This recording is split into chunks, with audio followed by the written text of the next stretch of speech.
एक शब्द जब अध्यात्म का वातावरण कहीं पर बनता है, बहुत ध्यान से सुनना और जुड़ना मेरे साथ। जहां भी अध्यात्म का वातावरण बनता है, वो चाहे कोई भी परिसर हो, वहां कर एक शब्द को बहुत महत्व दिया जाता है और वो शब्द है श्रद्धा। इस शब्द को बहुत महत्व दिया जाता है। यदि श्रद्धा की बात उस प्रांगण में हो रही है जिस प्रांगण का संबंध वेद से है, जिस प्रांगण का संबंध, ध्यान रखिएगा, ब्रह्मा से लेकर के महर्षि दयानंद पर्यंत ऋषि मुनियों से है, जिस प्रांगण का संबंध मर्यादा पुरुषोत्तम श्री राम से है और योगेश्वर घनश्याम से है, जिस मर्यादा का संबंध उत्तम उच्च कोटि के महापुरुषों के साथ में है, अगर उस प्रांगण में श्रद्धा की बात हो रही है तो इसका मतलब वो है शुद्ध श्रद्धा। और यदि वेदों को छोड़ करके, ऋषि मुनियों को छोड़ करके, महापुरुषों के वास्तविक स्वरूप को छोड़ करके दूसरे किसी स्थान पर श्रद्धा की बात हो रही है तो वहां पर एक चीज अपने आप जुड़ जाती है, और वो क्या है? प्रश्न उठाने की आवश्यकता नहीं है। तुम्हें अपने बुद्धि से उसको जरा भी कष्ट देने की आवश्यकता नहीं है। बस जो मंच से कहा जा रहा है आप उसको मान लो। तो ये श्रद्धा तो है, पर ये क्या है? अंधश्रद्धा। आप समस्या जानते हो क्या है? जहां पर अंधश्रद्धा का बोलबाला है, ध्यान रखिएगा, वहां सब दंडवत प्रणाम करके लेटे हुए। और जहां सच्ची श्रद्धा की बात हो रही है, सच्ची निष्ठा की बात हो रही है, वहां व्यक्ति ने मस्तिष्क को इतना लगा रखा है कि क्षमा कीजिएगा, वहां पर कुतर्क तो बचता है लेकिन श्रद्धा नहीं बचती, तर्क नहीं बचता। और ध्यान रखिएगा, किसी भी संगठन में जब श्रद्धा समाप्त हो जाए, आप संगठन की बात तो छोड़ दो, आप परिवार की बात ले लीजिए। अगर परिवार में बच्चों के अंदर से बड़ों के प्रति श्रद्धा का भाव समाप्त हो जाए, ईमानदारी से कहना, क्या परिवार में बड़े खुश रह पाएंगे? जोर से बोल दीजिए, नहीं रह पाएंगे। हो सकता है वो अपनी मान मर्यादा के कारण, सामाजिक व्यवस्थाओं के कारण, और एक जो उनको पता है कि मेरे परिवार की इज्जत है, उसकी रेस्पेक्ट है, वो समाप्त ना हो जाए। हो सकता है वो कहे ना ये बात किसी से, पर अंदर ही अंदर वो घुटन तो बनती है कि नहीं बनती है। और सामान्य व्यक्ति की बात तो छोड़ दो आप, रेमंड कंपनी के मालिक सिंघानिया जिस समय अपने बच्चों से परेशान हुए और वो जाकर के किराए पर रहने लगे, तो पता लगा इतने बड़े व्यक्ति के अंदर भी, जिसका कई हजार करोड़ का टर्नओवर है, उसके अंदर भी ये चीज निकल करके आई। तो आप समाज की बात तो छोड़ दो, आप अपने संगठन की बात तो छोड़ दीजिए, अगर श्रद्धा बच्चों के अंदर से भी निकल करके चली जाती है तो माता पिता का जीवन नरक बन जाता है। अच्छा, ईमानदारी से कहिएगा आर्यजनों, अगर पत्नी के अंदर से पति के प्रति श्रद्धा निकल जाए तो क्या वो रिश्ता चल पाता है? जोर से बोलो। या फिर पति के हृदय से पत्नी के प्रति श्रद्धा निकल जाए, तब भी नहीं चल पाता। That is the fact point. तो ये जो श्रद्धा है, ये जब तक बनी हुई है, आप अपने परिवार को चला लोगे। वही जिस संगठन में आप बैठे हो, संगठन भी क्या है? परिवार ही तो है हमारा। आप क्यों जुड़े संगठन के साथ में? आप चाहते थे कि हम एक विचारधारा के लोग इस संगठन से जुड़े और इस संगठन की जो मौलिक चीजें हैं, जो सिद्धांत हैं, उन सिद्धांतों को समाज में फैलाने का कार्य करें। तो संगठन भी परिवार है। अब संगठन के प्रति हमारी कितनी श्रद्धा है, संगठन में आने वाले विद्वानों के प्रति हमारी कितनी श्रद्धा है, अगर वो श्रद्धा से आप लबालब भरे हुए हैं तो आपका समय 4:30 नहीं होगा, आपका समय 3:55 होना चाहिए। ये श्रद्धा है। और अगर श्रद्धा नहीं है, उपेक्षा का भाव है, देखो कोई कार्य है, अगर कोई कार्य है, कोई मजबूरी ऐसी आ गई तो वो बात अलग है। लेकिन अपने अपने मन में ये चीजें बैठा ली हैं। अच्छा इतना टाइम हो गया क्या, बैठे रहेंगे, घड़ी को देखते रहेंगे, समय निकलता जा रहा है, निकलता जा रहा है। फिर कहीं जाकर के हम सोचेंगे कि चलो अब तो चलते ही हैं। और ध्यान रखना, जिस संगठन में उदासीनता आ जाती है, श्रद्धा समाप्त हो जाती है, उसको कोई बाहर वाला नहीं घटाता, वो अपने आप ही घट जाता है। उसको कोई बाहर वाला हानि नहीं पहुंचाता, क्योंकि उसकी हानि तो उसके खुद के लोग कर रहे हैं। अगर वही श्रद्धा का भाव पनप जाए, अब आप सोच करके देखना और एक गणित लगाना, आपके अंदर उस संगठन के प्रति, आने वाले अपने विद्वानों के प्रति ध्यान रखिएगा, श्रद्धा है, तो आपने पता लगा मैं भी समय से चलूंगा, और मैं अकेला नहीं चलूंगा, साथ में मेरी, जोर से बोलो, पत्नी भी चलेगी। और केवल पत्नी क्यों चले, जिन बच्चों को समय है उन बच्चों को भी लेकर के हम, जोर से बोलो, अवश्य चलेंगे। अच्छा अगर यही संकल्प, यही श्रद्धा पनप जाए तो क्या हमारे हॉल खाली दिखाई देंगे? बोलो, वो अपने आप भर जाएंगे। अगर ऋषि दयानंद की विचारधारा नया आर्य समाज नगर में हो रही है, तो संकल्प करे कि पूरी गाजियाबाद में जितने भी लोग इस विचारधारा से जुड़े हुए हैं, जब शिव को मानने वाले सारे उपासक शिव मंदिर में जा सकते हैं, जब गणेश जी को मानने वाले सारे उपासक गणेश मंदिर में जा सकते हैं, जब दुर्गा माँ को मानने वाले सारे उपासक, ध्यान रखना, दुर्गा माँ के मंदिर में जा सकते हैं, तो फिर वेदों की विचारधारा को मानने वाले सारे उपासक एक जगह एकत्रित क्यों नहीं हो सकते? बिल्कुल हो सकते हैं। और एक जगह जब आप एकत्रित हो जाओगे तो ध्यान रखना, बाहर वाला देख करके ये नहीं पूछेगा कौन राजनगर से आया, कौन एक्सटेंशन से आया है जी, कौन उस कॉलोनी से आया और कौन उस कॉलोनी से आया। देखने वाला केवल देखेगा यहाँ जितने भी बैठे हुए ये सब के सब आर्य समाजी बैठे, वैदिक धर्मी बैठे हुए, ये विचार है। और वहीं से चीजें अपने आप उड़ जाती है। इसलिए हमारे यहाँ पर कोई मंत्र बोला जाए, कोई भजन गाया जाए, कोई प्रवचन किया जाए, तो उसमें श्रद्धा का बहुत बड़ा महत्व है। इसलिए सबसे पहले प्रयास करो, अपने अंदर श्रद्धा का भाव जगाओ। कई बार होता है, बोले जी विद्वान वही तो बताते हैं धर्म के मार्ग पर चलो, अच्छे कर्म करो, किसी का बुरा मत करो, यही तो व्याख्याएं होती हैं। कितनी बार सुनेंगे, सुन ली एक बार, अब करते रहेंगे। मैंने कहा भैया सुन, शरीर को चलाने के लिए भोजन भी 3 बार करता है दिन में, 1 बार नहीं, 2 बार नहीं, कितनी बार, जोर से बोलो। और 3 बार तो फिक्स है, बीच में कुछ भी आ जाए तो ओहो, जैसे वो गाड़ी वाले नहीं बोलते कंडक्टर, आंदे आंदे आंदे है जी, जूस है तो बोले आंदे, फल है तो बोले आंदे है जी, बीच में चाय आ गई तो बोले आंदे, नमकीन बिस्किट आ गई तो बोले आंदे। तो ये तो फ्री फोकट के हैं बीच में, लेकिन भोजन की गिनती भी 3 बार की जाती है। तो जब शरीर को चलाने के लिए 3 बार भोजन की आवश्यकता है, तो जो शरीर का मालिक है ये आत्मा, इसका भोजन तो परमात्मा का भजन, उसका चिंतन, उसका व्याख्यान है। अब इस आत्मा को भोजन आप सोचो जरा, देना चाहिए कि नहीं देना चाहिए? अगर शरीर को 3 बार दे रहे हो तो कम से कम आत्मा को भोजन 2 बार तो, जोर से बोलो, दिया ही जा सकता है। शरीर अगर हष्ट पुष्ट है तो रोगों से लड़ने की क्षमता बनी रहती है।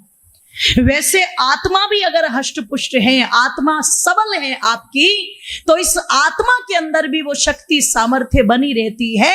दुरितानी परासुवा और भद्रम तन्ना आसुवा, इसके अंदर भी वो ताकत बनी रहती है। इसलिए परमात्मा से क्या मांगा, यह आत्मदा बलदा, परमात्मा तू मुझे क्या देना, आत्म बल देना। ये है श्रद्धा। तो जो विचार बार बार आत्मा के लिए आवश्यक है, उन विचारों को तो आत्मा को देना ही चाहिए कि नहीं देना चाहिए? और जब बार बार दोगे तो क्या होगा, बलवान बनेगी आत्मा। जब बार बार इस ज्ञान रूपी गंगा में स्नान कराओगे अपनी आत्मा को, तो कहीं ना कहीं इस आत्मा की भी जो मैल है वो मैल उतरनी, जोर से बोलो, शुरू हो जाएगी। आज श्रावण का कौन सा सोमवार है, जोर से बोलो। ओहो, मैं सोच रही हूँ इस पर बोलूँगी। मैं शुरू में बैठते के साथ में विचार तो यही था, शुरुआत यहीं से करूँगी, पर संख्या थोड़ी है और विषय बड़ा महत्वपूर्ण है, तो कोई बात नहीं, सोमवार को हम मंगलवार में उठा लेंगे।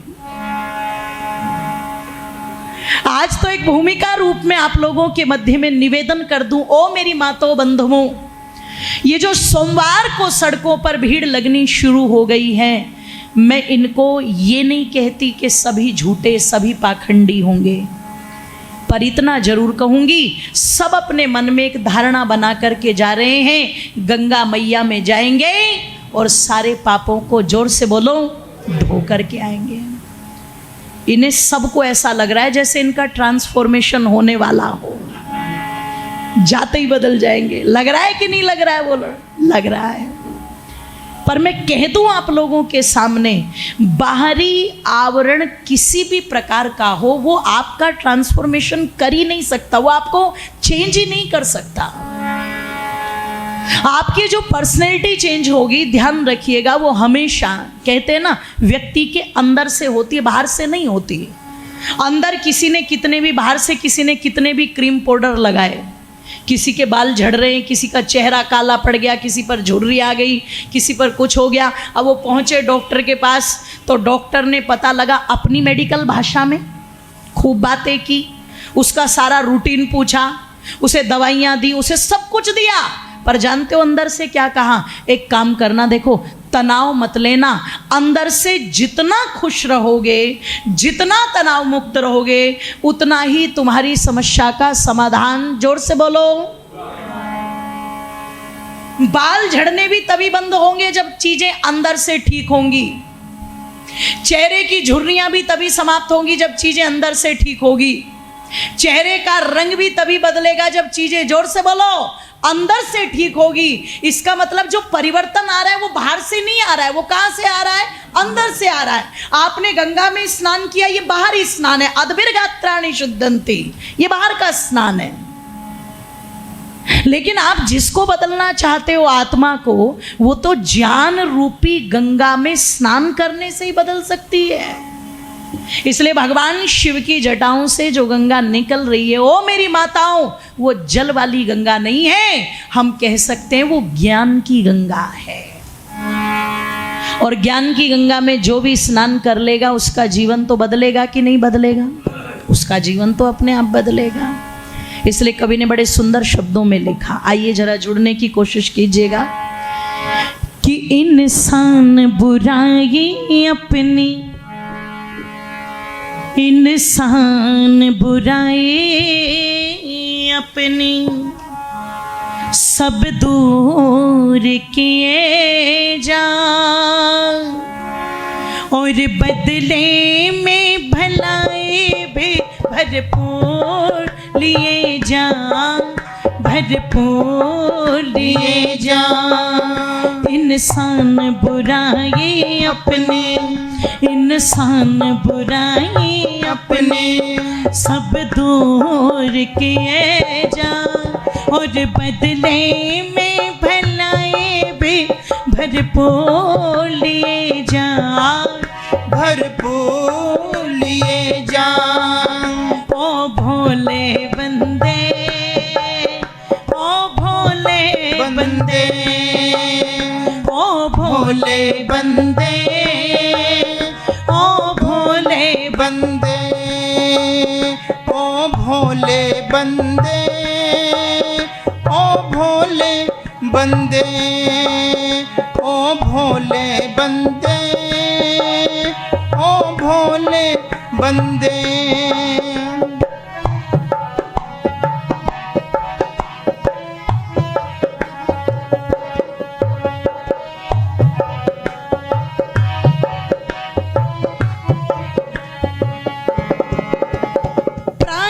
सायम निज कर्मों का तू देख ले खाता, सब दुष्कर्मों को छोड़ जोड़ शुभ कर्मों से नाता।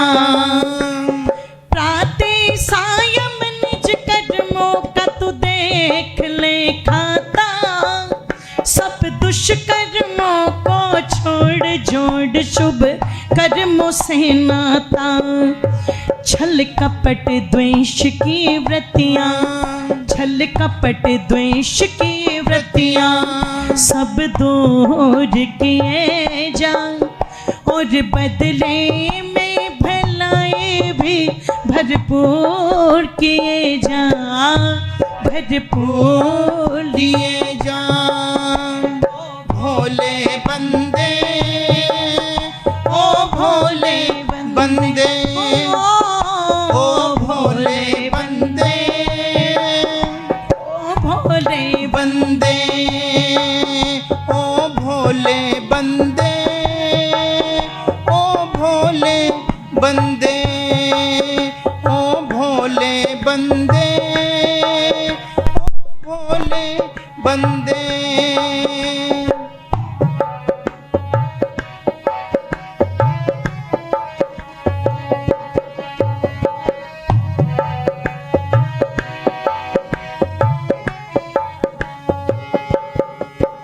कहा कि प्रातः सायं निज कर्मों का तू देख ले खाता, अर्थात ये जो प्रातः काल और सायं काल है, बैठ करके केवल नाम नहीं लेना, अध्ययन करना है क्या चल रहा है मेरे अंदर और क्यों चल रहा है मेरे अंदर, इस पर विचार करना है। और ध्यान रखिएगा, जब मानव ये विचार करना शुरू कर देता है तो सोच लेना सुधार की प्रक्रिया की तरफ चल चुका है। अगर आप विचारहीन हैं, अगर आप चिंतनहीन हैं, तो आपको आचरणहीन बनने में देर नहीं लगेगी। और शास्त्र क्या कहता है कि आचारहीनम न पुनन्ति वेदाः। व्यक्ति अगर आचरण से भ्रष्ट हो जाए तो उसे तो वेद भी पवित्र नहीं कर सकते, ध्यान रखिएगा। इसलिए ऋषियों ने कहा था सावधान रहना, आपके अंदर कौन सी रील चल रही है ये देखते रहना।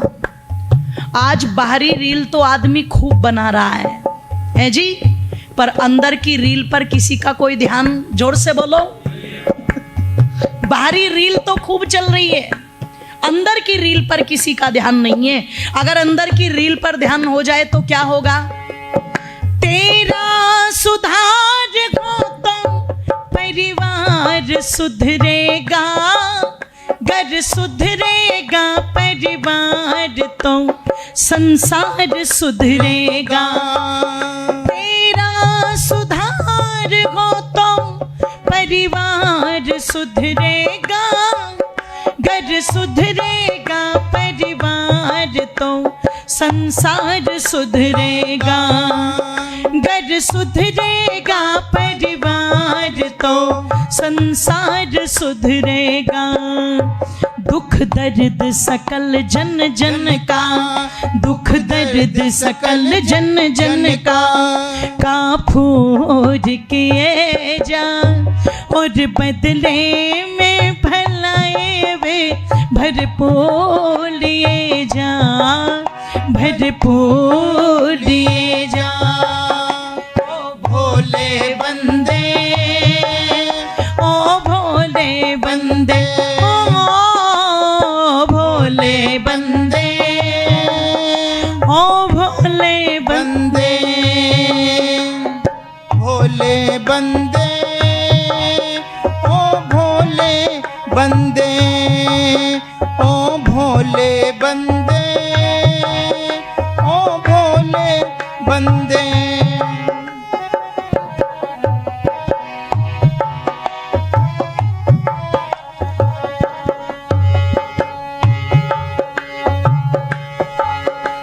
स्वर्ग सा वातावरण चहुओर फैला दो, हर दिल के अंदर प्रेम की तुम गंग बहा दो। स्वर्ग सा वातावरण चहुओर फैला दो, हर दिल के अंदर प्रेम की तुम गंग बहा दो। हर दिल के अंदर प्रेम की तुम गंग बहा दो, मत कभी बुद्धि बल धन का, मत कभी बुद्धि बल धन का मगरूर किए जा, और बदले में भलाए वे भरपूर दिए जा, भरपूर दिए जा। ओ भोले बंदे, ओ भोले बंदे, ओ भोले बंदे, ओ भोले बंदे। इंसान बुराई अपनी, इंसान बुराई अपनी सब दूर किए जा, और बदले में भलाई भी भरपूर किए जा, भरपूर किए जा। ओ भोले बंदे, ओ भोले बंदे, ओ भोले बंदे, ओ भोले बंदे।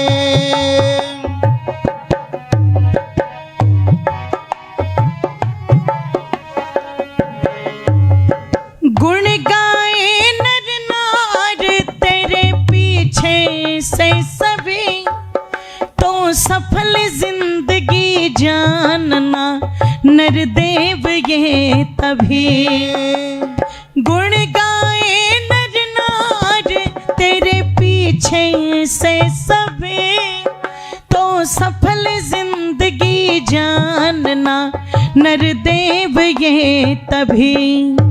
चित शिक्षा श्रेष्ठ जनों की, चित शिक्षा श्रेष्ठ जनों की मंजूर किए जा, और बदले में भलाई भी भरपूर लिए जा, भरपूर लिए जा। ओ भोले बंदे, ओ भोले बंदे, ओ भोले बंदे, ओ भोले बंदे। इंसान बुराई अपने, इंसान बुराई अपने सब दूर किए जा, और बदले में भलाई भी भरपूर लिए जा, भरपूर लिए जा। ओ भोले बंदे, ओ भोले बंदे, ओ भोले बंदे, ओ भोले बंदे, ओ भोले बंदे, ओ भोले बंदे, ओ भोले बंदे, ओ भोले बंदे, ओ भोले बंदे, ओ भोले बंदे, ओ भोले बंदे, ओ भोले बंदे।